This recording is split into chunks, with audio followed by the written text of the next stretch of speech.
لکھا ہے کہ رات کو سورہ ملک اور سورہ یاسین کے بغیر سونا نہیں۔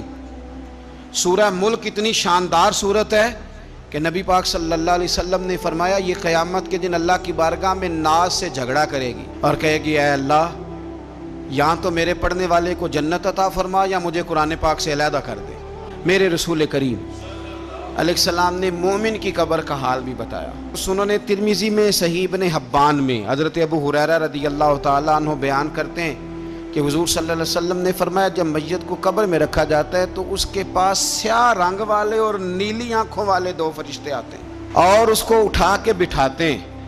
باقی حدیثوں میں 3 ہی سوال ہیں، لیکن اس حدیث میں حضور نے فرمایا انہوں نے بس میرے بارے میں ہی پوچھنا ہے، اٹھا کے بس میرے بارے میں صرف یہ پوچھنا ہے بتا مدینے والے محبوب کے بارے میں دنیا میں کیا کہا کرتا تھا۔ تو اعلیٰ حضرت بریلوی تو کہتے ہیں میں نے تو کہہ دینا ہے سرور کہوں کہ مالک و مولا کہوں۔